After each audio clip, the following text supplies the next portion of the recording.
धन्यवाद देतो प्रभूला. अद्भुत रीतीनं देव अनेक चांगल्या गोष्टी करते. पुण्यावरून बरेच लोक आले, मला वाटतं टीमच आली नाही का, बऱ्याच दिवसापासून त्यांची इच्छा होती की एकदा तरी भेट द्यावी. सिस्टर चक्रनारायण त्यांचा सारखा मेसेज होत होता, मार्ग मोकळे करा, आम्हाला तुमच्या चर्चला यायचंय, आराधनेची संगती आम्हाला उपभोगायची. आणि देवानं त्यांचे मार्ग मोकळे केले. पुष्कळ लोक जे आज इकडं आलेले आहेत, त्यांच्या अनेक दिवसाच्या प्रार्थना होत्या, आम्ही इथे यावं, देवाच्या उपस्थितीचा अनुभव घ्यावा. खूप चांगली गोष्ट आहे. देवाच्या वचनाच्या द्वारे आमच्या अंतःकरणाचं कठीण पण जातं, आमच्यामध्ये विश्वास निर्माण होतो, देवाची संगती, देवाचा सहवास आम्हाला अनुभवायला मिळतो. आणि सगळ्यात मोठी गोष्ट, प्रभूच्या बरोबर चालत असताना आम्ही करेक्ट आहोत का हे आम्हाला समजतं. कारण असं लिहिले, तुझं वचन म्हणजे तुम्ही अंधारात तर चालत नाही, चुकीच्या मार्गाने चालत नाही का, हे देवाचं वचन आम्हाला समजतं. बऱ्याच वेळा काय होतं माहिती का, वचन नसल्या कारणानं ज्या प्रकाशामध्ये आम्हाला चालायला पाहिजे, म्हणजे ज्या मार्गाने चालायला पाहिजे, पुष्कळ दिवस आम्ही भटकतो आणि कळतं रे आम्ही मार्ग भटकलो. तुम्हाला माहिती का, प्रभू येशू ख्रिस्त पुनरुत्थान झाल्यावर येशूचे 2 शिष्य यरुशलेम सोडून अम्माऊच्या वाटेकडे जायला निघाले. बरं, ते शिष्य आणि त्यांच्याकडे पवित्र शास्त्र सुद्धा होतं. बरं का, शास्त्र होतं त्यांच्याकडं, कारण येशूनं शास्त्रातनं उलगडा करून त्यांना सांगितलं. त्याचं मरण, त्याचं पुनरुत्थान, या सगळ्या गोष्टी शास्त्रातनं सांगितल्या. बघा आता, शिष्य असून त्यांनी मार्ग चुकीचा झाला, अम्माऊसकडे गेले. मग येशूनं येऊन त्यांना त्या वचनाचा उलगडा करून सांगितला आणि मग त्याच रात्री त्यांचं मन बदललं आणि ते अम्माऊसकडनं पुन्हा यरुशलेमकडे आले. ही गॅरंटी धरू नका की तुम्ही चालला तो मार्ग एकदम करेक्ट आहे, तुम्ही ज्या मार्गाने चालला तो मार्ग एकदम करेक्ट आहे. काय होतं माहिती का, अशा प्रकारे अंधारात तीर मारत मारत आम्ही कुठंतरी ठेच घालतो. म्हणून देवाच्या वचनाची गरज आहे. जर देवाचं वचन तुम्हाला मार्गदर्शन नसेल, तुमची बुद्धी, तुमचे विचार तुम्हाला मार्गदर्शन करतील आणि तुमच्या विचारानं तुम्ही स्वर्गाच्या राज्यात कधीच पोचू शकणार नाही, कधीच नाही. हो, पोचण्याचा प्रयत्न तुम्ही कराल पण नाही पोचू शकणार. असं लिहिलंय शास्त्रामध्ये. पुष्कळ जण आतमध्ये जाण्याचा नेटानं प्रयत्न करतील, पण कसं काय, एवढं नेट लावून पण तो म्हणतो, तुम्ही नेट लावणं म्हणजे फोर्स, ताकद, सगळी शक्ती, सगळी फोर्स एकत्र करून आतमध्ये जाण्याचा प्रयत्न कर, पण त्यांच्याच्याने जावणार नाही. का जावणार नाही, काय कारण आहे? जाण्यासाठी जी आमच्या जीवनातली अडखळणं आहेत, जायचं तर स्वर्गामध्ये, पण वचन तुम्हाला कापायला सांगतं, हे नको, ते नको, ते नको, काटछाट, पण ते सोडायचं नसतं. आणि काय होतं माहिती का, आम्हाला वाटतं साधारण गोष्ट आहे, तिच्याकडे काय एवढं लक्ष द्यायचं आहे, देव कुठे या गोष्टीकडे लक्ष देणार आहे. जसं मी पाहतो, प्रभू येशू ख्रिस्त शिमोनाच्या घरी जेवायला गेला, मग मरिया आली, त्याच्या पायावरती अलाबस्त्र कुपी टाकली, फोडली आणि मग त्याचे पाय अश्रूने धुवून टाकले. आता बघा बरं, शिष्य येशूचा शिष्य तो काय म्हणतो, एवढ्या मोठ्या पैशाची नासडी कोण विचार करत हा? मग आता 3.5 वर्ष काय शिकला हा? मग प्रभू येशू ख्रिस्त त्याला काय म्हणतो, अरे गोरगरीब नेहमी तुमच्या, सांगण्याचे तात्पर्य, फोकस कोण आहे? प्रभू येशू ख्रिस्त. फोकस काय ती दान कोशाची पेटी नाही. आज जर तुम्ही बघितलं तर मंदिरात सगळ्यात मोठं भांडण दान कोशाची पेटीच, सगळ्यात मोठं भांडण तेच आहे. मुख्य भाग काय? सुवार्ता प्रसार, आत्मे जिंकणं, देवाच्या राज्यामध्ये लोक गोळा करणं. परंतु आज जर आम्ही पाहतो, या शिष्यांचे सुद्धा मार्ग भरकटून गेले, त्यांच्या मार्गामध्ये प्रकाश त्यांना मिळाला नाही. पुन्हा मी तुम्हाला सांगतो, पुष्कळ विश्वासणारे खाली राहणार आहेत. काय बोलताय का बरं का, पुष्कळ विश्वासणारे. मी विश्वासणारे हा शब्द वापरत आहे, मी जगातल्या लोकांसंबंधाने बोलत नाही. अहो कदाचित असं लिहिलंय 2,000 रुपये ज्याला मिळाले ना त्याला 2,000चा हिशोब घेणार आहे. विश्वासणारे म्हणजे ज्यांना 5,000 मिळालेले आहेत. 2,000 ज्यांना मिळाले त्यांना 2,000चा हिशोब, आणि ज्याला 5,000 मिळाले त्यांच्याकडनं कितीचा हिशोब घेतला जाईल? 5,000चा. जेवढं मिळालं तेवढाचा हिशोब घेतला जाणार आहे ना. असं नाही काटछट करणार आहे. तो म्हणतो ठीक आहे, काय बाबा तू 5,000चे काय केले? तेव्हा 6 केले चालतील का? नो. 6 नाही, 5.5 नाही, 6.5 नाही, 7.5 नाही, 8.5 नाही, 9.5 नाही. 5चे तुम्हाला किती करावं लागेल? 10च करावं. कसं होणार? होणार कसं हे? हो, फार कठीण आहे नाही का? आणि त्याच्यासाठी नेमकं काय केलं पाहिजे? पुष्कळ जण आतमध्ये जाण्याचा प्रयत्न करतील पण त्यांच्याच्यानं जाऊ. आतमध्ये जायचंय बघा. स्वर्गाच्या राज्याचा रस्ता कसा आहे हो? तुमच्याकडनं कळू द्या मला. कसला बोला की जोरात. अरुंद म्हणजे कसला? छोटा. मग छोट्या रस्त्यावरती जास्त बोचके चालतात का? थोडक्या भाषेमध्ये मी तुम्हाला सांगते की तुम्हाला टेकडी चढायची, काय म्हणतात नाही, क्लाइम्बिंग काय ते काय म्हणतात, पर्वत चढायचं. पर्वत चढायचं नाही का? बरेच लोक चढतात सिंहगड. आता सिंहगड आपला साधा झाला, कोण पण चढतात तिथं. हिमालय पर्वत चढायचा आहे. आणि त्याच्यावरती तुम्ही 20 किलो तांदळाचं पोतं, 10 किलो गहू, 5 किलो तेलाचा डबा एवढं पाठीवर घेऊन चढता येईल का? सगळं कमी कमी कमी कमी कमी. आता चढताय काय तुम्ही? अहो तो तर स्वर्ग आहे. हिमालय चढताना एवढं जेवढी बोचकी कमी करता येईल तेवढे कमी करावे लागतात.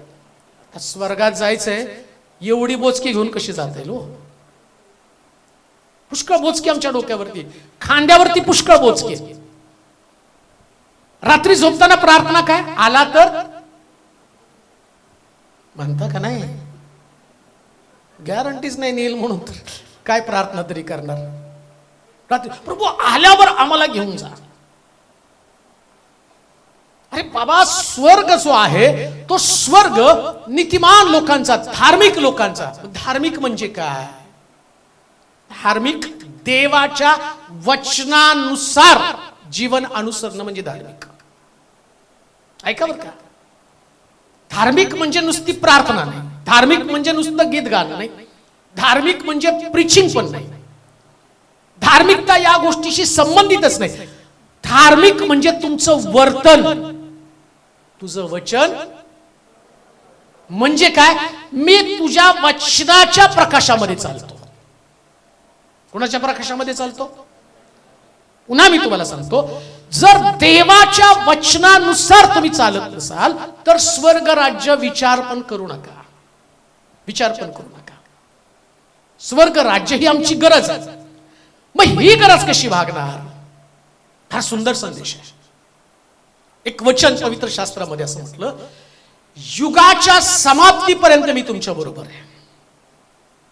आम्ही तुम्हाला काय सांगत आहे? तुम्हाला स्वर्गामध्ये जायचंय पण कोणीतरी सतत मार्गदर्शक तुम्हाला आवश्यक आहे. सतत मार्गदर्शक आवश्यक आहे. त्याला पुण्याचे लोक सारखे म्हणतात की लवकर पुण्याला या. रोज त्यांचं रोज मेसेज, लवकर या लवकर या. का लवकर या? कारण त्यांना एक मार्गदर्शकाची गरज आहे. मार्गदर्शक. जर वचन असेल तर लोक भरकटून जाणार नाही. या वचनाची ताकद आहे. जेव्हा परमेश्वराचं वचन आमच्याकडे असतं ना, ते परमेश्वराचं वचन आम्हाला पुढं आणि पुढे घेऊन जातं. तेव्हाच्या वचनाची ताकद आहे. एक व्यक्तीला बदलण्यासाठी, प्रभूवरती प्रेम करण्यासाठी किंवा देव समजण्यासाठी वचनाची गरज आहे. देवाच्या वचनाची गरज आहे. प्रभू येशू ख्रिस्त पृथ्वी तलावरती येऊन त्यानं अनेक चमत्कार केले. लंगडे चालवले, आंधळ्यांना दृष्टी दिली, मेलेले जिवंत केले. परंतु आंधळे मेले, लंगडे मेले, मेलेले जिवंत झाले ते पण मेले. आणि सगळ्यांचा विचार तुम्ही केला तरी सुद्धा जे चमत्कार पावलेले लोक त्यांच्या संबंधानं पवित्र शास्त्रामध्ये काहीच लिहिलं नाही. स्वर्गात गेले, कुठं गेले. परंतु शेवटच्या क्षणाला वधस्तंभावरच्या चोरासंबंधानं म्हटलं, चोर येशू बरोबर सुखलोकात गेला. सुखलोक काय, याचं कारण काय माहिती का? मरेपर्यंत चोराच्या बरोबर येशू होता. थोडका जगला पण येशूला घेऊन जगला. किती जगला त्याला महत्व नाही बरं का. थोडकं जगा पण येशूला घेऊन जगा. म्हणून त्याला म्हणलं युगाच्या समाप्तीपर्यंत. आमची समस्या काय माहिती का? आमच्याकडे येशू फक्त 2 ते 3 तास असतो चर्चमध्ये. शाळा सुटली पुन्हा आमचं रुटीन लाईफ आहे तेच. काय होतं माहिती का? मग एक वचन वाचा म्हणजे तुम्हाला ते समजेल. मग त्याचं शुभवर्तमान 28 अध्याय 20 वचन. कुणाला सांगतो? जे काही मी तुम्हाला आज्ञा पिले ते सर्व त्यास पाळावयास शिकवा आणि पहा युगाच्या समाप्तीपर्यंत मी सर्व दिवस तुमच्या बरोबर काय म्हटलं येशू? मी जे तुम्हाला शिकवलं ते तुम्ही लोकांना पाळायला शिकवा. काय प्रॉब्लेम आहे? या येशूच्या शिष्यांना येशू ख्रिस्त सांगतो, जे तुम्ही शिकला तुम्ही पाळा आणि लोकांना पाळायला शिकवा. फार महत्वाची गोष्ट तो बोलला. आता येशूला यांचे धोके पण माहिती आहेत. समजा जर हे जगामध्ये गेले आणि लोकांना वचन पाळायला सांगितलं तर कदाचित मी त्यांच्या बरोबर नाही म्हणजे आपल्या मनची शुभवर्तमान ते सांगतील. आपल्या मनात येईल तसं सांगतील. स्वर्गात जायचं तर एक असं असेल तसं असेल. बरं आता शिष्य जर आपल्या सोलापूरचे असते तर त्यांनी पुष्कळ लोकांना तर बॅन घातला असता. तुम्हाला स्वर्ग राज्यच नाही म्हणून, नाही का? त्यांनी ठरवलं असतं तुम्ही नाही यायचं बरं का, स्वर्ग तुमच्यासाठी नाहीच आहे. मग येशूला माहितीये यांना एक भीती बसली पाहिजे. कोणती भीती? काय शब्द वापरला? जे काही नाही सर्व नाही, तुम्हाला मुख्य शब्दच कळला नाही. युगाच्या समाप्तीपर्यंत मी सर्व दिवस कुठले दिवस हो? सर्व दिवस तुमच्या बरोबर आहे. युगाच्या समाप्तीपर्यंत मी सर्व दिवस तुमच्या बरोबर. सगळे दिवस येशू आमच्या सोबत आहे. आता प्रॉब्लेम काय? जर येशू आमच्या सोबत आहे तर आमच्या व्यवहारांवरती मर्यादा येते. व्यवहार येशू आमच्या सोबत असल्याबरोबर, साधा पाळक जरी तुमच्या समोर असला तर तुमच्या व्यवहाराला मर्यादा येते. मला घेऊन फिरा बरोबर, तुमच्या बरोबर कुठं नाहीच फिरू शकत तुम्ही. आणि तुमचं तुम्ही जा किती गोंधळ घालता. तुमचं तुम्ही गेलं की तुम्हाला बोलता का पाहिजे ते बोलता, पाहिजे तसा विचार करता सगळ्या गोष्टीमध्ये, नाही का? सगळ्या गोष्टीमध्ये तुम्हाला माहिती. आता गेली 28-29 वर्ष मी तुमच्यामध्ये आहे. 28-29 वर्ष बरं का. माहित नाही मला आता किती, 94 95 96 काहीतरी, मला वाटतं 95ला 96 97ला काहीतरी चर्च चालू केलं, पण 96ला केलं असेल. म्हणजे 28 वर्ष झाली. 28 वर्षामध्ये जेव्हा जेव्हा मी तुमच्या समोर असतो तुमच्याकडे एक डिसिप्लिन जीवन असतं. डिसिप्लिन जीवन, सगळ्या गोष्टीमध्ये मर्यादा, एक रिस्पेक्टफुल जीवन. विचार करा, ज्या देवानं तुम्हाला आणि मला घडवलं तो देव काय म्हणत आहे शिष्यांना? तुम्ही जाऊन सर्व राष्ट्राला काय करा? सुवार्ता सांगा. इव्हॅन्जलिझम. आज लोक इव्हॅन्जलिझम करत आहे, सुवार्ता प्रसार करत आहे, पण सुवार्ता प्रसारातला गाभा काय? आमच्या सोबत येशू असणं गरजेचं आहे. का गरजेचं आहे? जेवढं स्वार्थ सांगताना लोक स्वार्थ ऐकणार आहे तेवढंच लोक तुमचं पण ऐकणार आहेत. बायबल नंतर वाचतात. असं म्हटलं की गांधींना बायबल वाचल्यानंतर त्यांना असं वाटलं होतं की येशू एवढा चांगला आहे. ज्या गांधींना आम्ही पाहतो की डोंगरावरील प्रवचनाच्या द्वारे अहिंसेचा मार्ग तपासलेले गांधी, रेल्वेमध्ये बसल्यावर त्या डब्यामध्ये थुंकणाऱ्या माणसासमोर 10 वेळा ती थुंकलेली जागा पुसणारे गांधी, या गांधींना बदलणारं कोण होतं? तर देवाचं वचन. त्या व्यक्तीला देवाच्या वचनानं बदललं. मला असं म्हणायचंय, गांधी कुठं चर्चला जात नव्हते, गांधींना कोणी सुवार्ता सांगत नव्हतं, गांधीने बायबल वाचलं परंतु कदाचित गांधीला सुवार्ता सांगणारा एखादा चांगला व्यक्ती भेटला असता तर महात्मा गांधी सुद्धा ख्रिस्ताकडे आकर्षित झाले असते.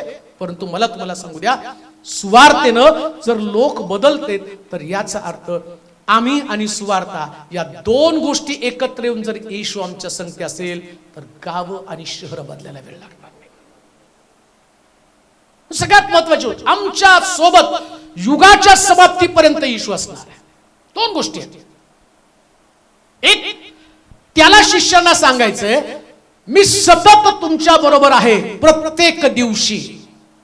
म्हणजे काय, या कठीण जगामध्ये राहत असताना त्यांना माहिती एकटेपणाचा अनुभव येणार आहे. एकटेपणा सगळ्यात भयानक असतो. सेवकांना आता शिष्यांना तो एकटेपणा किती भावणार होता त्यांच्या लक्षात आलेला. जेव्हा प्रभू येशू ख्रिस्त धरून दिला, मारला गेला, कबरेमध्ये पुरला आणि त्यानंतर त्यांची खरी कसोटी सुरू झाली. शाऊल त्यांच्या फरमान घेऊन निघाला, ख्रिस्ती लोकांच्या छळाचं डांबून मारायला लागला. येशूला माहिती मी ज्यावेळेस मरेल ना यांच्यामध्ये नसणार आहे, मी नसल्यावर यांना किती प्रश्नाला तोंड द्यावं लागलं हे येशूला सगळं माहिती होतं. दोन गोष्टी ख्रिस्ताला सांगायच्या.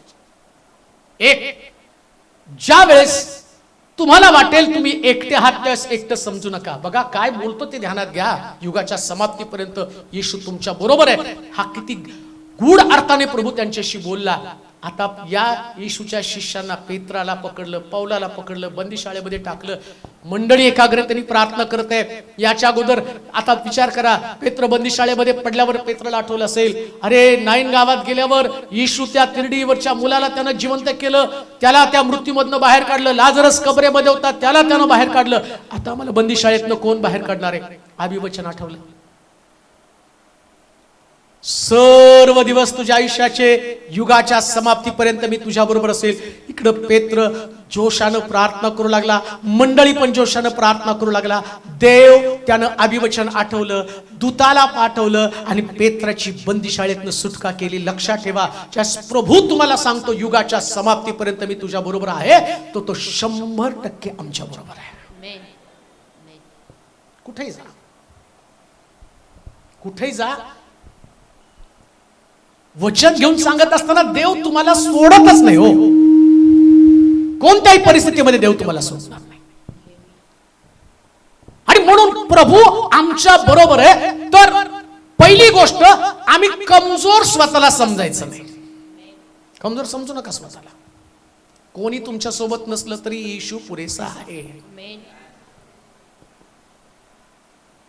म्हणून पेत्र म्हटलं, माझ्याकडं सोने रुपये जे आज आमच्याकडे सोनं रूप असेल पण येशू नसेल, पण तुमच्याकडे सोनं रूप नसेल पण येशू असेल, नामी काफी आहे. हालेलुया. नावच पुरेसं आहे. हो, कुठला प्रवीण आहे का? फिट झाल्यावर तो मला असं वाटायला लागलं, मी मन तू कशाला मरतो रे, सेवा करायची तुला आहे की नाही, बोललो का नाही तुला? हालेलुया. नाही, मला असं वाटायला, मला तर अरे कसा मरशील, तुझ्या बरोबर देव आहे, अग्नीतनं चालशील तेव्हा मी, फिट्स साधी गोष्ट आहे, त्याच्यातनं प्रभू. आणि त्याला एवढा जोश आला, अकाउंटवर माझ्या 20,000 रुपये पडले. प्रवीण म्हटलं, कोण प्रवीण आहे बाबा? नुसतं प्रवीण नाव आलं तिथं. मग नंतर त्याचा मेसेज पडला, पैसे मिळाले. म्हटलं कसले? तो म्हटलं मी पाठव. अरे तू हॉस्पिटलमध्ये, तुला पैशाची गरज, तू कशाला पाठवलं? नाही, देवाला द्यायचंय, देव मला वाचवणार आहे. देवाच्या मंदिराच्या बांध. लक्षात ठेवा, जेव्हा प्रभू तुमच्या बरोबर असतो ना, त्या आता जीवन सार्थकी लागलं. म्हणून पेत्र म्हटलं, सोनं रूप काही नाही, मग काय आहे? येशू. डॉक्टरनं काय काय सांगा ना, डॉक्टरचं कामच आहे तो तुमच्या शरीरातलं सगळं काढून, हे असं ते तसं नाही का. वायरमनला बोल, इथं फॉल्ट झालाय, याच्यामुळे शॉर्ट सर्किट होतो, मग काढ ना ते. नाही, वायरी बदलावं, तू वायरी बदल. माझा देव काही न बदलता अद्भुत रीतीने सगळं काही चेंज करून तुमच्या जीवनामध्ये सगळं रूपांतरित झालेलं जीवन तुम्हाला बहाल करत असतो. युगाच्या समाप्तीपर्यंत मी तुमच्या बरोबर आहे. म्हणून शेवटापर्यंत देव आमच्या संगती असणं गरजेचं आहे. कसं राहणार देव आमच्या संगती? लक्षात ठेवा, प्रभू आमच्या बरोबर असतो म्हणजे नेमका मी कशा पद्धतीने त्याला स्वीकारत आहोत. आता म्हटलं युगाच्या समाप्तीपर्यंत मी तुमच्या बरोबर आहे. घेणारे लोक कसे घेणार आहेत त्याला, कशा पद्धतीने तुम्ही त्याला स्वीकारणार आहात. योहानाचं शुभवर्तमान 17 अध्याय 18 ते 24 वचन वाचा. योहानाचं शुभवर्तमान 17 अध्याय 18 ते 24 वचन. जसे तुम्हाला जगात पाठविले, जसे तुम्हाला जगात पाठवलं तसे मीही त्यांना तसं मीही त्यांना जगात पाठविले, जगात पाठविलं आणि त्यांनीही सत्यात समर्पित व्हावे, सत्यात समर्पित व्हावं म्हणून मी त्यांच्याकरिता स्वतःला समर्पित करीतो. स्वतःला समर्पित करतो. मी केवळ त्यांच्यासाठी नाही तर त्यांच्या वचनावरून जे माझ्यावर विश्वास ठेवतात त्यांच्यासाठी सुद्धा विनंती करतो की त्या सर्वांनी एक व्हावे. हे माझ्या बापा जसा तू माझ्यामध्ये व मी तुझ्यामध्ये तसे त्यांनी सुद्धा तुझ्या माझ्यामध्ये एक व्हावे. कारण तू मला पाठवलं असा विश्वास जगाने धरावा. तू जे गौरव मला दिले आहे ते मी त्यांना दिले आहे यासाठी की जसे आपण एक आहोत तसे त्यांनीही एक व्हावे. म्हणजे मी त्यांच्यामध्ये व तू माझ्यामध्ये यासाठी की त्यांनी एक होऊन पूर्ण व्हावे.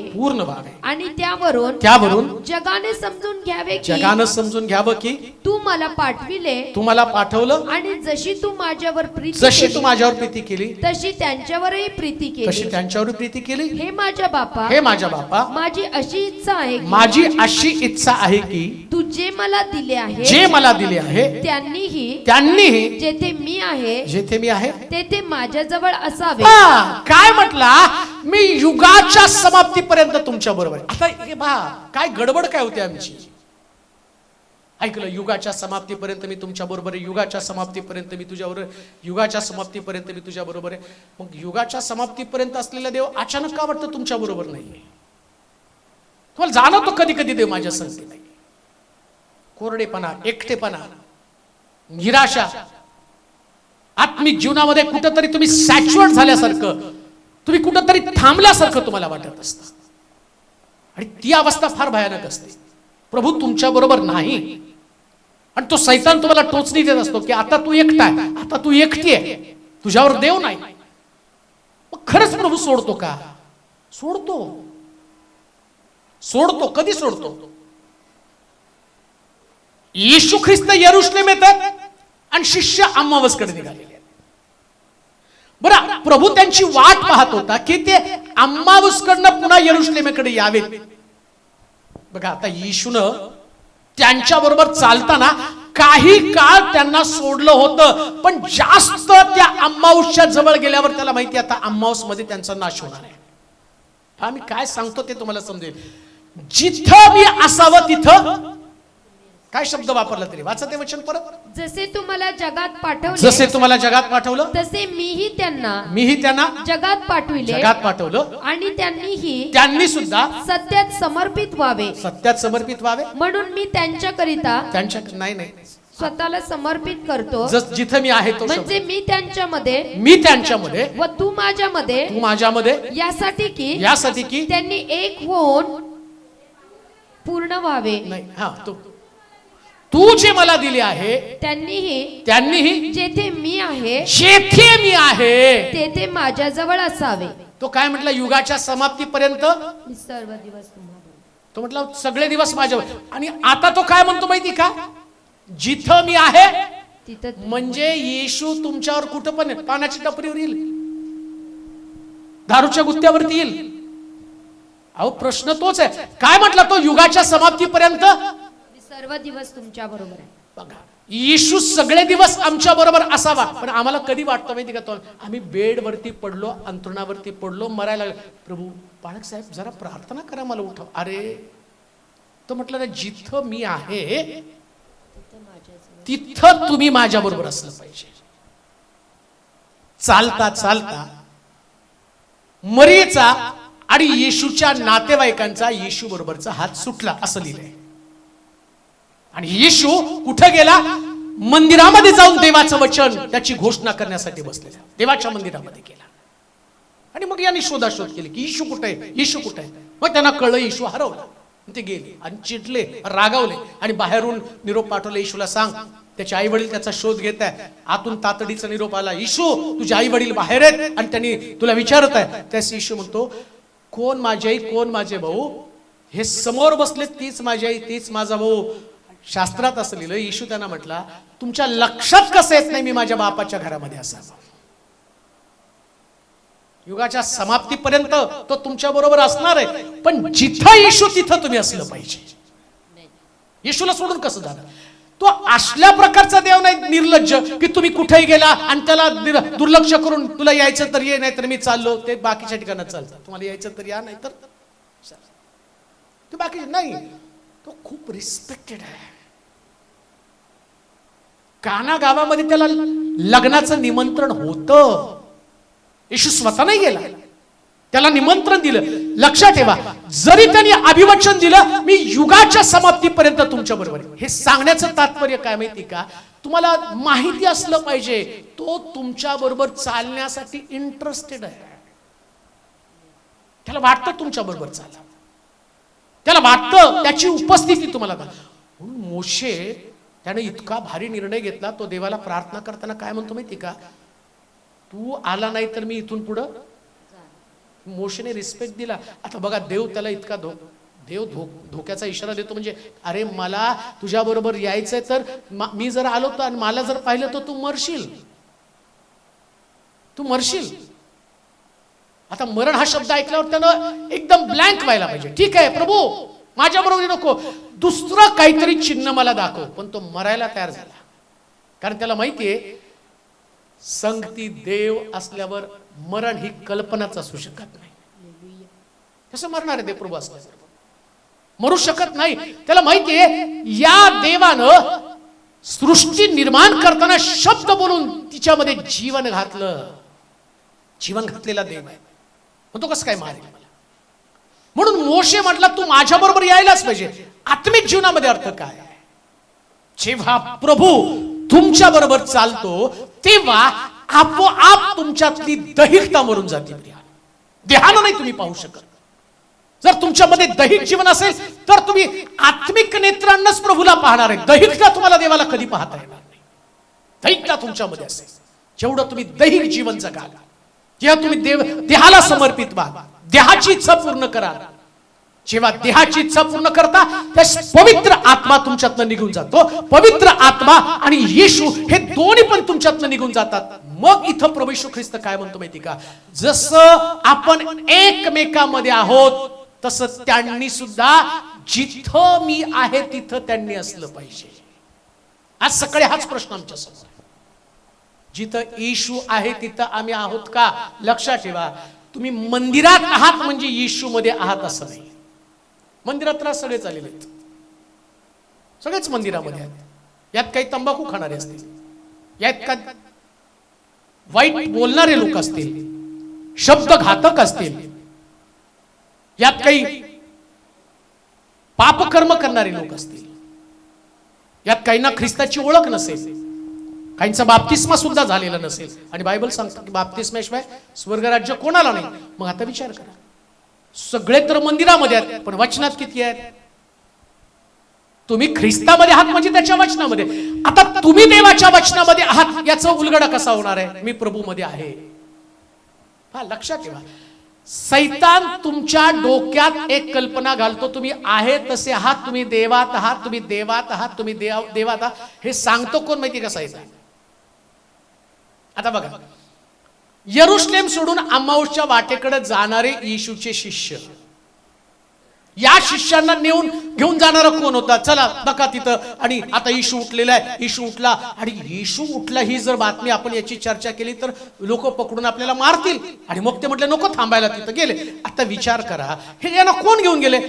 धार्मिक तर आहेत, ते धार्मिक आहेत, शिष्य आहेत येशूचे, पण त्यांच्या आतल्या मनुष्यानं, मी आतल्या मनुष्या संबंध लक्षात ठेवा, आत्मिक जीवन हे आतलंय बरं का, बाहेरून.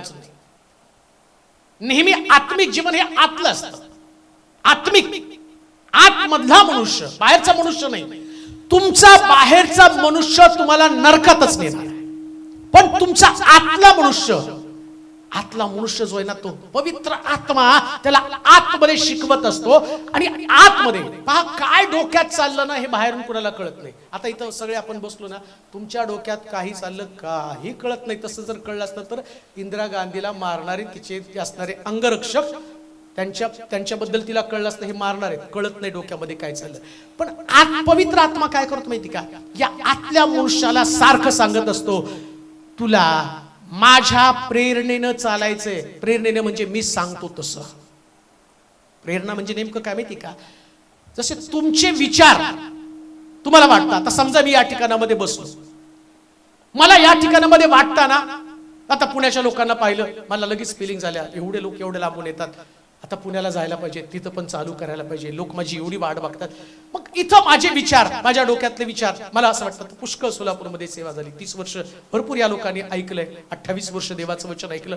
पुण्याची पण ते मान डोलवायला लागलेत पुण्याचे लोक, येऊ आता त्यांची पण वेळ आहे, त्यांना सुद्धा देवाचं वचन ऐकण्याची त्यांची गरज आहे. इथं माझा एक मन विचार करतं, आणि समजा इकडं पवित्र आत्म्यानं सुद्धा तेच विचार घातले. दोन विचार एकत्र आल्यावर जेव्हा चाललं जातं ना, त्याला म्हणतात आत्म्याच्या प्रेरणे. जॉयस परवा फार सुंदर सांगत होते.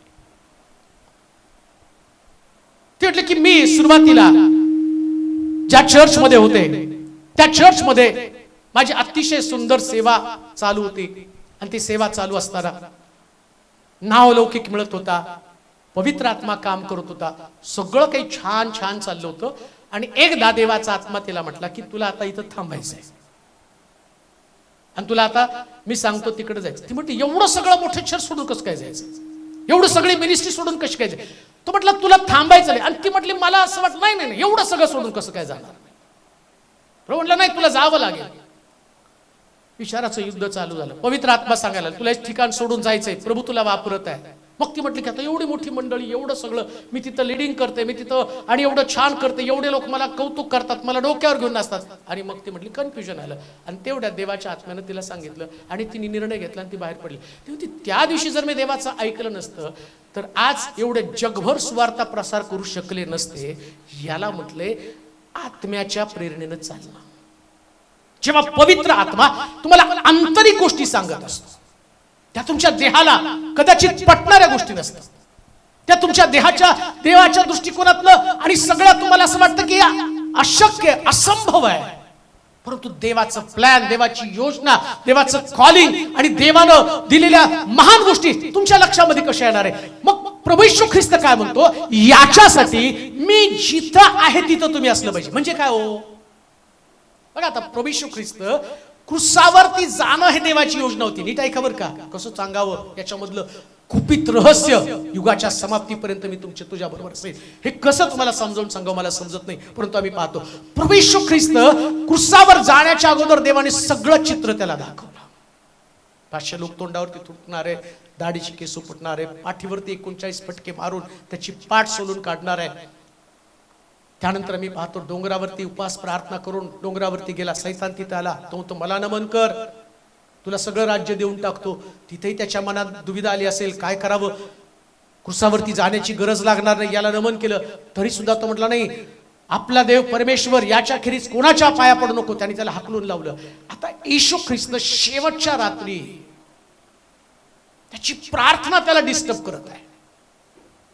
3दा प्रार्थना करतो, आणि त्या प्रार्थनेतला एक शब्द होता, होईल तर हा प्याला मजपासून टळू दे, होईल तर हा प्याला मजपासून टळू दे. काय म्हणायचं होतं त्याला, ते बलिदान, ते मरण, ती छितू, तो अपमान, ते तोंडावरती थुंकणं, ते दाढीची केस उपटणं, या सगळ्या गोष्टी त्याला नकोशा होत्या. परंतु देवाच्या वचनामध्ये लिहून ठेवलं. ऐका, यशाच्या पुस्तकामध्ये लिहून तो काय म्हणतो, होईल तर हा प्याला मजपासून टळू दे. पण यशाच्या ग्रंथात लिहून ठेवलं होतं येशू ख्रिस्ता संबंधानं, वधावयास नेत असलेल्या कोकऱ्याप्रमाणे लोकर कातरणाऱ्या पुढे गप्प राहावं असं, आणि तो तर लोकांसमोर गप्प राहिला. आता येशू ख्रिस्ताला एक त्याचं आतलं मन आणि दुसरं बाहेरचं मन, या दोन प्रकारच्या युद्धामध्ये तो अडकला. बाहेरचं मन त्याला काय सांगतं, क्रुसावरती जाऊ नको. आंतरिक आत्मा त्याला काय सांगतो, 39 माराचे फटके, तोंडावरती थुंकणं, दाढीची केस उपटणं, या सगळ्या गोष्टी त्याला सहन कराव्या लागणार आहे. आणि इकडं तो प्रार्थना करता करता लगेच शब्द बदलतो, माझ्या इच्छेप्रमाणे नको, जिथं मी आहे, याला म्हटलं देवाच्या इच्छेप्रमाणे चाल. ख्रिस्तामध्ये असणं म्हणजे काय, काही गोष्टी ज्या तुम्हाला देवाच्या इच्छेमध्ये नेऊन ठेवतात तिथं तुम्ही असलं पाहिजे. देवाची इच्छा काय आहे, तुम्ही ख्रिस्तामध्ये आहात का, म्हणजे तुमच्या इच्छेप्रमाणे तुम्ही जगतच नाही ना. युगाच्या समाप्तीपर्यंत येशू तुमच्या बरोबर, म्हणजे जेव्हा तुमच्या इच्छा फोर्स करतात, तुम्हाला काही इच्छा आहे, तुमच्या फिलिंग्स आहेत, तुमच्या भावना आहेत, आणि तुम्ही तुमच्या इच्छेप्रमाणे चालता, आणि जेव्हा तुम्ही तुमच्या इच्छेप्रमाणे चालता तेव्हा तुम्ही त्याच्यामध्ये नाही. प्रभू येशू ख्रिस्त काय म्हणतो, जिथं मी आहे तिथं. आता सगळ्यात महत्वाची गोष्ट, मी देवाच्या इच्छेमध्ये आहे का. येशू म्हणतो मी युगाच्या समाप्तीपर्यंत तुझ्या बरोबर आहे सर्वदा. मग आता रोज प्रश्न काय विचारायचा, मी देवाच्या इच्छेमध्ये आहे का. आता देवाच्या इच्छेमध्ये काय, देवाच्या इच्छेमध्ये तुम्ही दुःख भोगावं. काय देवाच्या इच्छेमध्ये, तर बाप्तिस्मेच्या आधी सांगायचं होतं ना. बाप्तिस्मेच्या वेळेस तर तुम्ही सांगितलं की ख्रिस्ताला बाप्तिस्मा म्हणजे ख्रिस्ताला स्वीकारणं, ख्रिस्ताला स्वीकारल्यावर आशीर्वाद येतात, ख्रिस्ताला स्वीकारल्यावर अमकं होतं, ख्रिस्ताला स्वीकारलं. हे झालं बालिशपणा. आता लहान लेकराला शाळेमध्ये गेल्यावर ते आई, बाळा शाळेला जावं लागतं, कशासाठी, त्याला तू मोठा झाल्यावर तुला काय व्हायचं, डॉक्टर व्हायचं ना. मग मी शाळेत गेलो डॉक्टर होतं का, हा डॉक्टर होतो, पण आधी छड्या तर खावं लागतात का नाही, गालगुच्चे शिक्षकांचे धरावं लागतात का नाही. आता नाही धरत, पहिले धरत होते नाही, आता त्याने सांगितलंय गव्हर्नमेंटने रागाने बघायचं सुद्धा नाही. रागाने बघितलं तरी पोलीस शिक्षकांना पकडून न्यायला लागत नाही. आमच्या मुलाकडे रागाने बघतात. परंतु पहा, मला तुम्हाला काय सांगायचं, शिवा त्या लेकराला लहान असतो त्या गोष्टीचं सांगितलं, बाबा तुला शाळेत गेल्याशिवाय तुला डॉक्टर होता येणार नाही. तसं तुमच्या बाप्तिस्म्याच्या वेळेस हे बेसिक शिक्षण तुम्हाला असतं. कोणतं, शाळेत गेल्यावर तुला डॉक्टर व्हायचं. सगळे शाळेत गेल्यावर कुठे डॉक्टर होता तो, काही नंतर कंपाऊंडर पण होता येत नाही का. हॉटेलमध्ये फरशी टेबल पुसायला जातात, मग त्यांनी विचारलं पाहिजे मोठं, काय तुम्हाला म्हटले ना शाळेत गेल्यावर डॉक्टर. अरे शाळेत गेल्यावर डॉक्टर होईल म्हणजे ते बेसिक झालं, पण शाळेत गेल्यावर त्रास सहन करावा लागतो, अभ्यास करावा लागतं, हे करा, ते कुठे तुला माहिती. तसं ख्रिस्ताला स्वीकारल्यावर स्वर्ग राज्य आशीर्वाद मिळतील, पण त्याच्यातला त्रास पण सहन करावा लागतो. मग त्याचं शुभवर्तमान 5 अध्याय 10 वचन वाचा बरं. मग ते 5-10 नीतिमत्वाकरिता नीतिमत्वाकरिता ज्यांचा छळ झाला आहे, ज्यांचा छळ झाला आहे, छळ झाला आहे, ते धन्य धन्य, कारण स्वर्गाचे राज्य त्यांचे आहे. पहा, इकडं काय म्हटलं, तुम्ही ख्रिस्ताला स्वीकारलं म्हणजे काय स्वीकारलं, नीतिमत्व. नीतिमत्व कुणामुळे मिळतं, तो म्हटलं युगाच्या समाप्ती. बघा शिक्षण काय तुम्हाला देतो, युगाच्या समाप्तीपर्यंत. आता येशू तुमच्या सोबत आहे.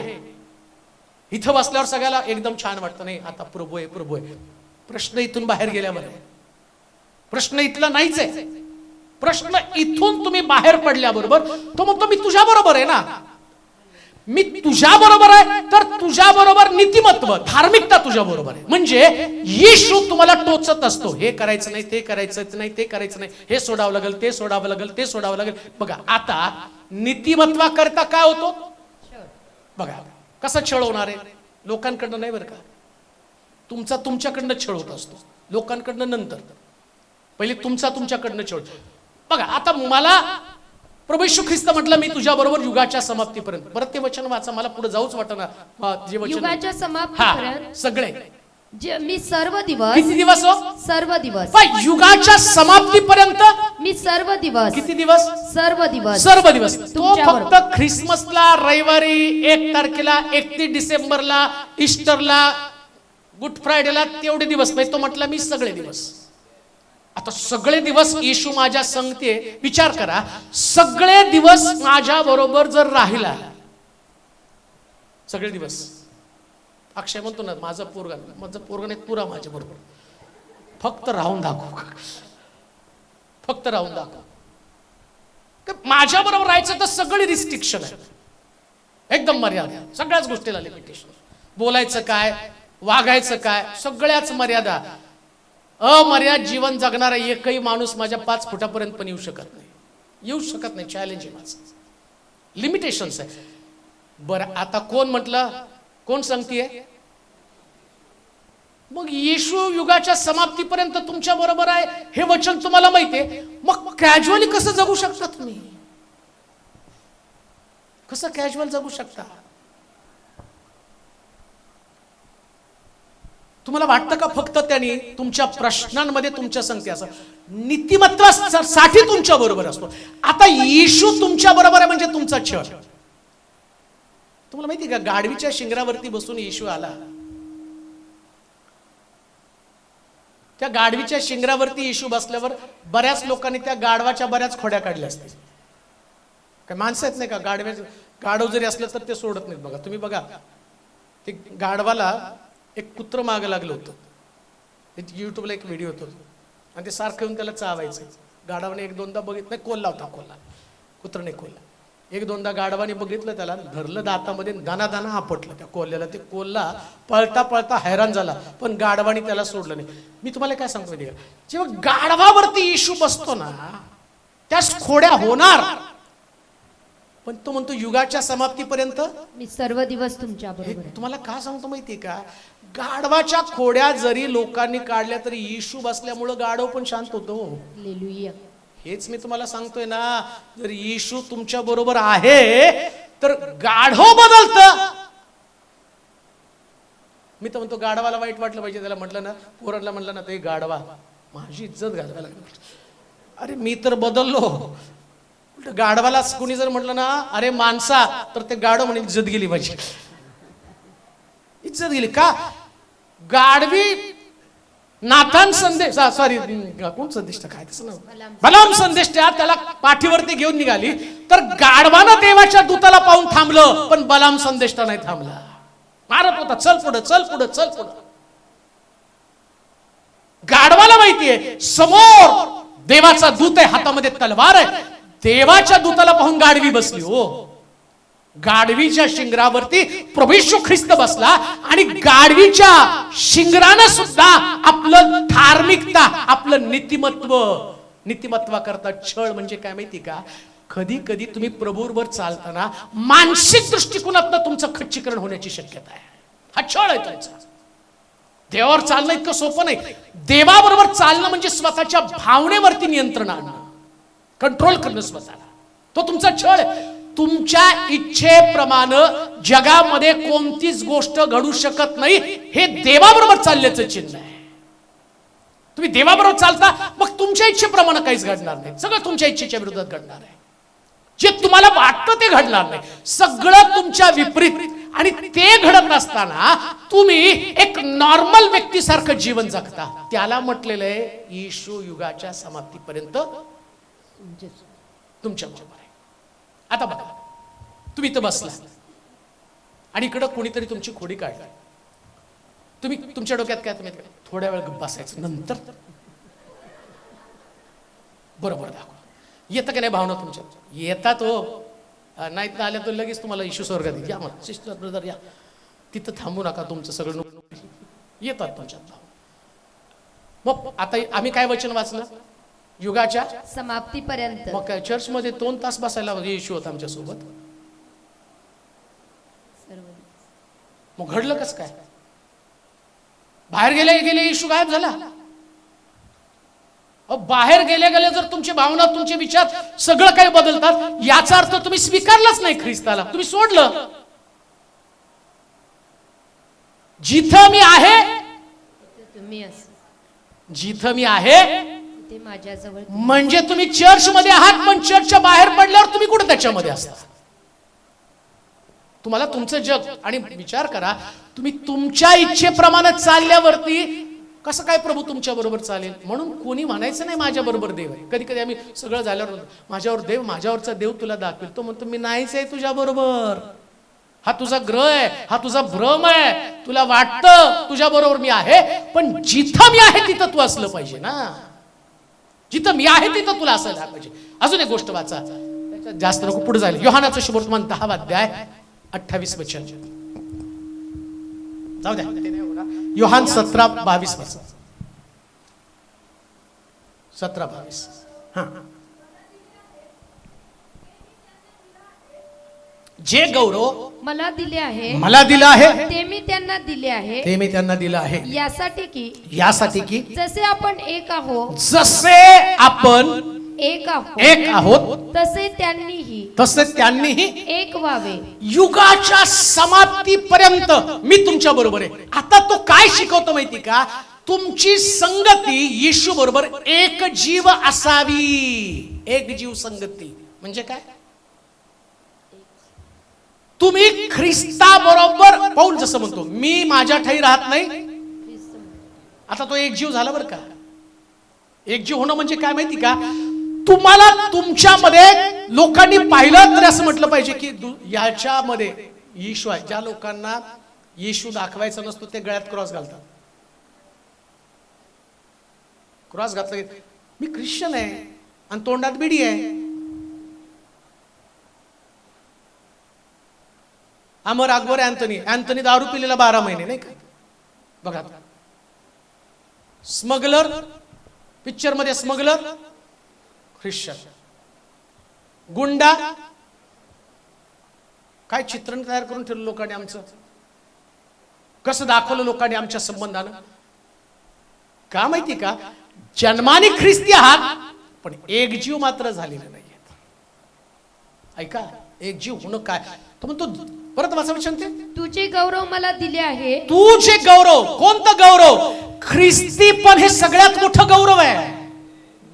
ख्रिस्तीपण हे सगळ्यात मोठं गौरव आहे. लक्षात ठेवा, जगामध्ये विद्वान, ज्ञानी, श्रीमंत, प्रतिष्ठित लोक आहेत, पण या लोकांना देवानं निवडलं नाही. मी रोज सकाळी उठल्यावर देवाचे आभार मानतो. रोज सकाळी उठल्यावर माझ्या डोळ्यासमोर येतं, अरे बिल गेट्स होता, टाटा होता, बिर्ला होता, अंबानी होता, अदानी होता. देवाने यातल्या एकाला सुद्धा पाळक बनवलं नाही. पण सेवेसाठी आणि तारणासाठी मला देवानं निवडलं. एवढं मोठं गौरव प्रभूनं मला दिलेलं आहे. हे गौरव आहे, हे गौरव आहे प्रियाने. साधी गोष्ट नाही, साधी गोष्ट नाही. आज तुम्हाला प्रभूने जे गौरव दिलं, या गौरवाच्या मोबदल्यामध्ये काय व्हायचं? काय? युगाच्या समाप्तीपर्यंत मी तुमच्या बरोबर येतो म्हणतो. तो म्हणतो प्रत्येक दिवस, रोजच्या दिवसामध्ये मी तुमच्या सोबत आहे. पण काय म्हटलं तो माहिती का? जसं तू आणि मी एक आहे. जेव्हा लोक तुमच्याकडे बघतील ना, तुम्ही ख्रिस्तासारखं दिसलं पाहिजे. एवढं एकजीव झालं पाहिजे, एवढं एकजीव. हो, आणि आमचा प्रॉब्लेम काय माहिती का? आम्ही एकजीव होण्याचा प्रयत्न करत नाही. आम्ही प्रभूबरोबर चालतो पण अंतर ठेवून. पेत्रानं येशूला 3दा नाकारलं. ऐका बरं का, मी काय सांगतो तुम्हाला. त्याचं कारण काय माहिती का? असं लिहिलं, पेत्र दुरून येशूच्या मागे चालू लागला होता. दुरून येशूच्या मागे चालू लागला. कधी कधी चालताना आम्ही दुरून येशूच्या मागे चालू लागतो, दुरून, लांबून, काही हात अंतर ठेवून. कारण का? आमच्यात ती सहनशीलता नाही, आमच्यात ती धार्मिकता नाही, आम्हाला पुढे जाण्याची प्रवृत्ती नाही, आम्हाला देवापासून काही मिळवण्याची इच्छा नाही. म्हणून जेव्हा पेत्रानं येशूला 3दा नाकारलं, प्रभू येशू ख्रिस्त पुनरुत्थान झाल्यावर पहिला पेत्राला प्रश्न केला, पेत्रा तू माझ्यावरती प्रीती करतोस काय? 3दा प्रश्न. माझ्यावर प्रीती करतोस का? माझ्यावरती प्रीती करतोस काय? आता तो पेत्र, त्याला कळलं मी अजून एक जीव झालो नाही. मग तो म्हणतो प्रभू तुलाच ठाऊक. आता प्रभू त्याला एक जीव करतो. एक जीव होणं म्हणजे ते पीठ मळतात त्यांना स्त्रियांना माहिती. चपाती चांगली कधी होती माहिती का? हा, मी बनवतो, मला माहिती आहे. कारण आमच्या कामाला जायची त्यास मला सगळं बनवायला येतं. तुम्हाला ऑलराऊंडर पाळक मिळालेला आहे. स्वयंपाक येतो, वाद्य येतात, गायला येतं, प्रीचिंग करायला येतं, मॅनेजमेंट येतं. कुठली गोष्ट जर तुम्ही बघितली सगळ्या गोष्टी बरोबर मी ठेवलेल्या, कोणत्याच गोष्टीत कमी नाही. मी सगळ्या गोष्टी करू शकतो, सगळ्या गोष्टी. अगदी आता बिल्डिंग बांधताना त्याच्यात पण काही फॉल्ट असला तर ते सुद्धा मला कळतं. जर उद्या काय नाही केलं तर बिल्डिंग तर मी बांधेल. तुमचं जर चर्च बंद केलं ना तर मी बिल्डिंग बांधायला चालू करेल. एवढं सगळं नॉलेज देवाने दिले आहे. पण ते एकजीव करत असताना तुम्हाला माहितीये, जेव्हा ती बाई ते पीठ मळत असते, त्या पिठामध्ये पाण्याचं प्रमाण, पाणी जास्त झाले की चपात्या कडक बनतात. बरोबर आहे का नाही? बरोबर आहे. माहिती मला सगळं. कडक चपात्या बनतात. मीठ तेवढ्याच प्रमाणात टाकलं. एकजीव. ते मिठाचे खडे नाही टाकत तुम्ही, मीठ फोडता. एकजीव व्हायला पाहिजे त्याच्यामध्ये ना. जर एकजीव ते झालं तर ती चपाती एकदम सुंदर दिसते, मग ती खाऊशी वाटते. प्रभू येशू ख्रिस्त म्हणतो, स्वर्गातली उतरलेली भाकर मीच आहे. काय एवढी चवदार भाकर लागली? तो म्हणतो, ज्याने मला पाहिलं त्याने पित्याला पाहिलं. एकजीव. लक्षात ठेवा, युगाच्या समाप्तीपर्यंत येशू तुमच्या बरोबर आहे, तर तुम्ही ख्रिस्ता बरोबर एकजीव व्हा. एकजीव. तुम्हाला लोकांना पाहिल्यावर असं लिहिलंय, ऐका बरं का. प्रभू येशू ख्रिस्त डोंगरावरती गेला तरी त्याच्या मागे गोळका होता. आणि असं लिहिलं की ते शिष्य त्याच्या मागे, अहो आम्ही तुम्हाला शोधलो, तुम्ही कुठं होता? त्यास येशू म्हटलं, काय तुम्ही त्या भाकरीच्या शोधात माझ्याकडे आला का? तो घोळका त्याच्या मागे होता. कुठं जाईल? रानात गेले, समुद्राच्या पलीकडे गेला, डोंगरावरती गेला, येशू त्याच्याकडे. मी हे तुम्हाला का सांगतो? जेव्हा तुम्ही ख्रिस्ताबरोबर एकजीव व्हाल, गावच्या गाव ख्रिस्ताच्या मागे येतात, तसं लोक तुमच्या मागे येतील. तुमचं मिशन ते असलं पाहिजे. तुमचं मिशन या पृथ्वी तलावर ख्याली खुशालीचं जीवन जगणं नाही. कधीच ख्याली खुशालीचं जीवन. या पृथ्वी तलावर देवानं तुम्हाला या गोष्टीसाठी सुद्धा ठेवलं नाही की तुम्ही जन्माला यावं, खावं, प्यावं, मजा. आता प्रभू येशू ख्रिस्त म्हणतो, मनुष्याच्या पुत्राला डोकं टेकण्यासाठी, आणि तो म्हणतो युगाच्या समाप्तीपर्यंत मी तुझ्या बरोबर आहे. म्हणजे तुम्ही ख्रिस्ता बरोबर आहे, तर तुमच्या सुद्धा डोक्याला विसावा असता का म्हणे. रात्रंदिवस तुमच्या डोक्यामध्ये विचार असले पाहिजे. कोणाला शुभवर्तमान सांगू, कोणाकडे जाऊ, कुठला आत्मा जिंकू, कोणता व्यक्ती तारणापासून लांब आहे, कसं त्याला देवाकडे. अहो ते गाणं नेहमी गायचो ना, एक आग हर दिल में हमको जलाना है, आणि त्याच्यामध्ये एक वाक्य, ते वाक्य आलं की मला नेहमी रडायला यायचं. ते फार पूर्वी आपण गायचो, ते गाता गाता तो म्हणतो की आता ते थोडे दिवस आहेत शुभवर्तमान प्रसारासाठी, सगळी मोकळीकता आहेत, पण त्यानंतर शुभवर्तमानाचे दार बंद होणार आहेत.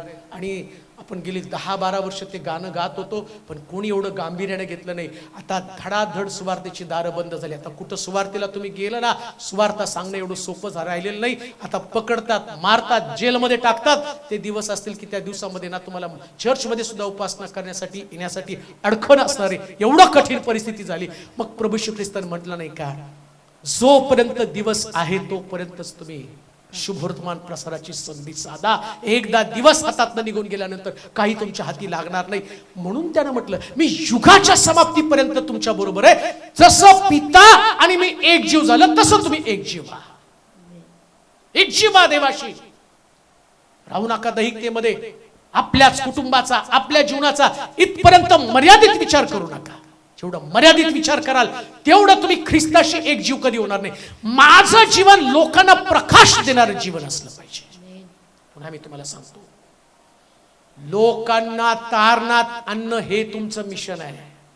दुसरं कोणतं मिशन नाही. तारणात लोक आली पाहिजे. त्याच्यासाठी प्रार्थनेच्या गुडघ्याची गरज आहे. कळवळा तोपर्यंत येत नाही जोपर्यंत ख्रिस्ताशी तुम्ही एक जीव होत नाही. प्रभू येशू ख्रिस्त जसा पित्याशी एक जीव झाला, त्याला माहिती होतं, त्या देवाची इच्छा त्याला माहिती होती. योहान स्वतः सांगतो, देवानं जगावर एवढी प्रीती केली, जो कोणी त्याच्यावरती विश्वास ठेवतो त्याचा नाश होऊ नये, तर त्याला सार्वकालिक जीवन प्राप्त व्हावं. ही देवाची मानवा संबंधाची असणारी योजना. येशू ख्रिस्त पित्याबरोबर एक झाला आणि त्यानं मिशन सांगितलं समजावून. आणि तो मिशन सांगत असताना त्यानं आम्ही पाहतो, चकादार, पापी आणि सर्व असणाऱ्या लोकांना आपल्या बरोबर घेऊन निघाला. तारण तारण तारण तारण तारण तारण तारण, सगळं तारणच. कुठल्याही प्रकारची वर्गवारी नसती. शास्त्री आणि पुरुषांमध्ये ती वर्गवारी होती. म्हणून प्रभू येशू ख्रिस्त म्हटला, वेश्या आणि कसबिनी देवाच्या राज्यामध्ये जातील. शास्त्री आणि पुरुषांना त्याने सांगितलं. प्रॉब्लेम हाच होता तिथं. काय झालं, या लोकांनी धार्मिकतेच्या द्वारे लोकांना देवाच्या राज्यामध्ये येण्यापासून अटकाव करण्याचा प्रयत्न केला. आणि असं वाटलं धार्मिक, फक्त धार्मिक लोकांसाठी स्वर्ग. प्रभू येशू ख्रिस्त आल्यावर त्याने एक वाक्य बोला, मी धार्मिकासाठी आलो नाही. मग कुणासाठी आला? कुणासाठी आला? पण आज काय झालं माहिती का, धार्मिकानं पापी लोकांसाठी स्वर्ग बंद करून टाकला. जे त्या काळामध्ये होता, त्या काळात युगाच्या समाप्तीपर्यंत सर्व दिवस तुमच्या बरोबर. कोण? मग प्रभू येशू ख्रिस्त सर्व दिवस तुमच्या बरोबर आहे. म्हणजे तुमच्या डोक्यात काय कल्पना असली पाहिजे? सगळे देवाच्या राज्यामध्ये यायला पाहिजे, जकातदार यायला पाहिजे, परुषी यायला पाहिजे. आणखी आम्ही पाहतो सर्व पापी लोक, या पापी लोकांसाठी स्वर्ग कसा उघडा होईल त्याच्यासाठी दिवस रात्र तुम्हाला. आणि मला असं वाटतं ज्या दिवशी जगातल्या मंडळांना हे समजेल ना, आमचा भारत हा संपूर्ण भारत सर्व पापातनं मुक्त होईल आणि देवाकडे लोक वळतील. प्रियानो, तेव्हा वळणार आहेत लोक. तुम्ही नुसतं प्रार्थना केल्याने कोणी नाही वळणार. आम्हाला असं वाटतं प्रार्थना करल्यावर लोक नाही हो, तो ख्रिस्ताचं सारखं एक जीव झालं पाहिजे. एक जीव म्हणजे तुम्ही एकत्र आल्यावर तुमच्या डोक्यात एकच विचार, तारण तारण तारण तारण. असं म्हटलं, अग्नीतनं उडून एकेकाचं तारण करा. अग्नीतनं उडून. फार कमी दिवस आहे, फार कमी दिवस आहे. तुमचं जिवंत राहणं आणि प्रभू येशू ख्रिस्ताचं येणं, या दोघांसाठी फार कमी दिवस आहे. फार कमी दिवस आहे. किती छान मला पास्टर वळवींची आठवण येते. परवा ते आली, त्यांना वरती घेऊन गेलो. आज साहेब असं बांधत आहे. आणि वर घेऊन गेल्यानंतर ते चालतानाच दमले. म्हटलं पाच साहेब तुम्हाला सांगायचं होतं, तुम्हाला दमलं? नाही नाही, असं काही नाही विशेष म्हटले. आणि मग परवा दिवशी ते फोन आला. मला कळलंच नाही थोड्या वेळ कुणाला नेमकं काय झालेलं आहे. एवढं छान बोललो. आणि मग त्यांना म्हटलं मी चाललोय आता पुन्हा 2 तारखेला, मी नसणार आहे, तुम्ही या. हो मी येतो. म्हटलं तुम्हाला त्रास होत असेल तर सांगा, मी दुसरं. नाही नाही, मला सेवा करायची, मला सेवा करायची. दुसऱ्या 2-4 दिवसांनी त्यात कॉल आला. नाही, त्यांचं बीपी वाढलं, बेशुद्ध पडले, त्यांना उलटी झाली आणि मग त्यांना ऍडमिट केलं. आणि परत काल परवा मेसेज आला, नाही कॉल आला त्यांचा. त्यांनी सांगितलं की नाही बेशुद्ध आहेत, त्यांना व्हेंटिलेटर लावलं आणि त्यांना घेऊन आलो. हसत खेळत राहणारा व्यक्ती त्यांच्या मुलाला, सुनेला घेऊन त्या ठिकाणात आला. त्यांचं बाळ घेऊन आला होता की पाळक साहेब, माझा मुलगा तुम्हाला भेटायला येणार आहे, ज्याच्यासाठी तुम्ही प्रार्थना केली. 8 वर्षानंतर तुम्ही त्या गावामध्ये आल्यावर माझ्या मुलाच्या डोक्यावर हात ठेवून, सुनेच्या डोक्यावर हात ठेवून प्रार्थना केली. देवाने त्यांना एवढा सुंदर मुलगा दिला आणि ते घेऊन आले. त्याचा वाढदिवस झाला, तुम्हाला भेट. सगळं किती छान झालं. डॉक्टर त्यांना सांगितलं हार्टची टेस्ट करा. मला काही हार्टचा प्रॉब्लेम नाही, सगळं नॉर्मल राहत असताना एक व्यक्ती आपल्या समोर. आणि आम्ही पाहतो की त्या ठिकाणामध्ये प्रभू त्यांना आरोग्य देईल, प्रभू त्यांना उठवेल, अशी आमची प्रार्थना आहे. पण मला तुम्हाला सांगायचं, हे जीवन इतकं अल्प असतं. नागपुड्यातला श्वास ही सेवा असली पाहिजे प्रियानो, सेवा असली पाहिजे. जीवन लोकांना प्रकाश देण्यासाठी खर्च करा. लोकांचं तारण युगाच्या समाप्तीपर्यंत मी तुमच्या बरोबर आहे. हे जीवन आहे. शरीर कितीही धडधाकट असलं, या शरीराची कुठलीच गॅरंटी नाही. आतमध्ये काही चाललं तुम्हाला काही माहित नाही. आतमध्ये काय आहे, तुमचं हृदय कसं आहे, तुमची किडनी कशी आहे आणि तुमचं लिव्हर कसं आहे, तुम्हाला काही माहित नाही. तुम्हाला वाटतं वरून तुम्ही खूप छान आहात, पण प्रभू तुमच्या शरीराची राखण करत असताना तो त्याचं लक्ष फक्त एकच आहे. जेवढं तुमचं बॉडी फंक्शन करते, जेवढं लिव्हर काम करतं, जेवढं आणि तुमचं घसा काम करतो, जेवढं आणि तुमची बुद्धी काम करते, तेवढं वापर करून घ्या. एकदा सगळ्याला गंज लागणार आहे, एकदा सगळं संपणार आहे. प्रभू येशू ख्रिस्त शेवटच्या क्षणापर्यंत इतका एक जीव, इतका एक जीव, आपल्या बापाशी इतका एक जीव झाला. तो म्हणतो कोणी त्याच्यावरती विश्वास ठेवेल त्याचा नाश होणे तर त्याला सार्वकालिक जीवन प्राप्त व्हावं. इतकं पित्याशी एक जीव झाला, इतका पित्याशी एक जीव झाला. अति वधस्तंभावरती चोऱ्या करणारा चोर शेवटी त्याला म्हणतो राजाधिकारण येशील त्यास माझी आठवण कर, हा माझ्यावरती विश्वास ठेवतो. आणि एक जीव ख्रिस्त म्हणतो आज तू माझ्या बरोबर सुखलोकात असेल. याला म्हटलेले खरं मिशन, हे खरं मिशन आहे. इतकं एकजीव व्हा ना.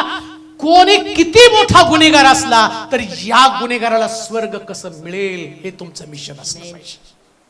हे मिशन तुमचं असलं पाहिजे. किती मोठा गुन्हेगार असला युगाच्या समाप्तीपर्यंत.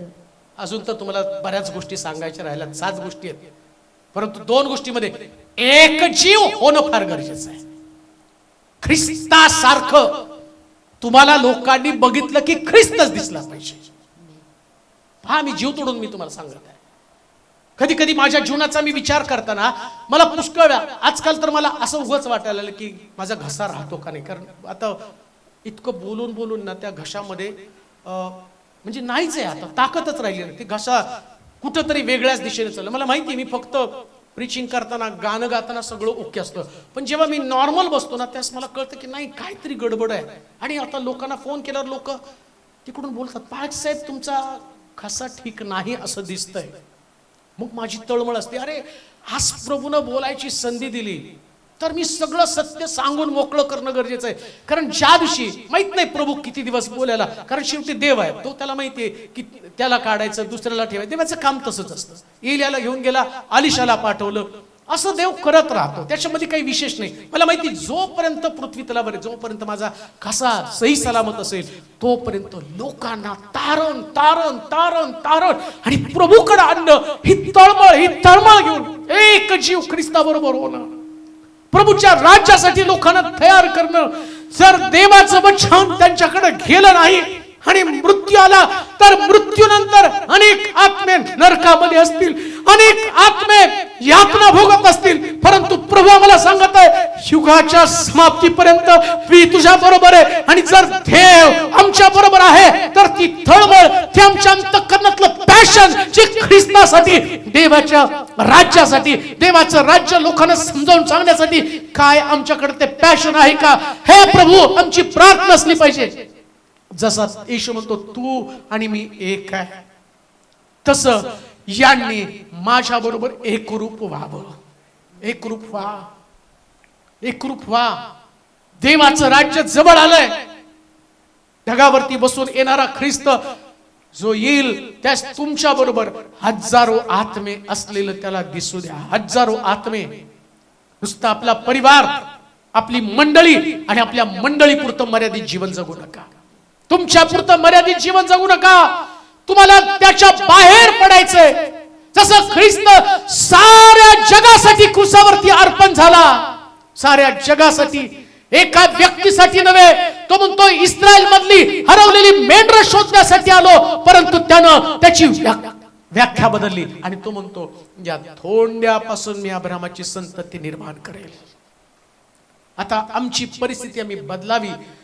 एक जीवा, एक जीवा, ख्रिस्तासारखं दिसा.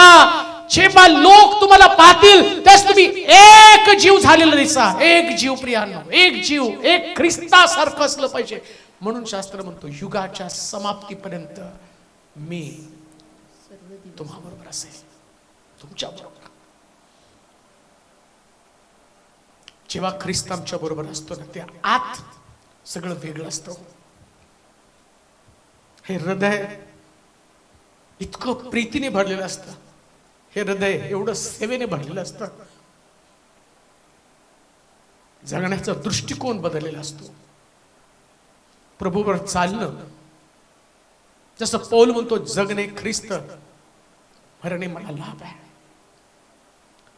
मिशन बदलतो. प्रभूजवळ प्रार्थना करताना जशी प्रार्थना करतो, पौल म्हणतो ह्या संबंधाने मोठा पेच आहे. जिवंत तर प्रभूची सेवा. काय मिशन आहे, काय मिशन आहे. जिवंत आहे तर प्रभूची सेवा. एक जीव होणं याला म्हटलेलं आहे. काही नाही, झोपेतनं उठलं की सेवा, निसताना सेवा, चालताना सेवा, बोलताना सेवा. एका व्यक्तीला पाहिलं, रिक्षावाल्याला पाहिलं सेवा, दुकानात गेला सेवा. अहो कसं त्यांना तारण करणार आहे, कसं त्यांना प्रभूकडे आणणार आहे. आणि नाही ते आले तर नरक भरून जाणार आहे. हो, आपले प्रिय लोक, आपले जवळचे लोक.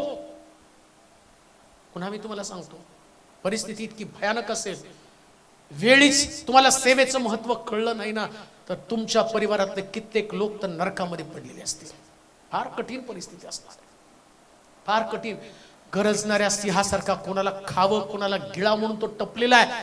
जर मिनिस्ट्री हे तुमचं अंग नसेल, मिनिस्ट्री जर तुमच्या हृदयामध्ये नसेल ना तर तुमच्या लक्षात पण येणार नाही त्या सेवेनं तुमच्या कुटुंबाचा पण घात केलेला आहे. नोहा इतकं पॅशनने भरलेला होता, तो बाहेर सेवा करून येत होता, पण आपल्या कुटुंबाला सांगत होता त्यांनी वचन ऐको अथवा न ऐको, प्रभूच्या न्याया संबंधानं तुम्ही जागर राहा. आणि जग तारवाच्या बाहेर राहिलं, नोहाचा परिवार तारवाच्या आतमध्ये गेला.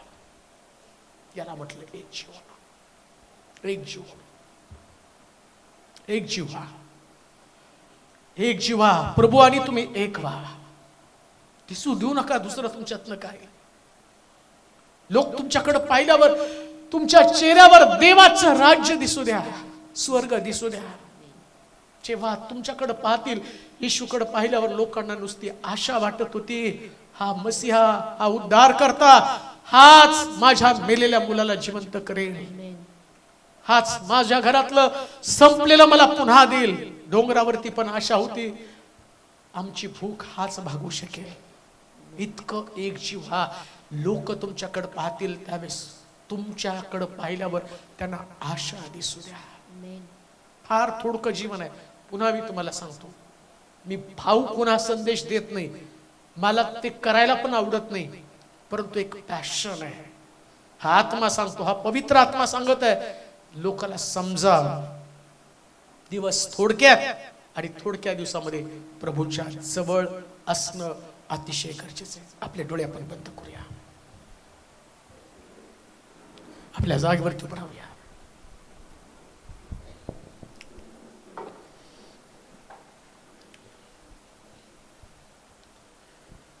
युगाच्या समाप्तीपर्यंत मी तुमच्या बरोबर आहे. किती सुंदर आहे. युगाच्या समाप्तीपर्यंत मी तुमच्या बरोबर आहे.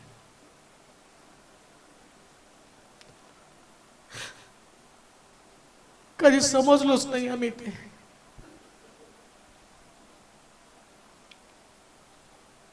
स्वार्थानं भरलेलं जीवन जगलो.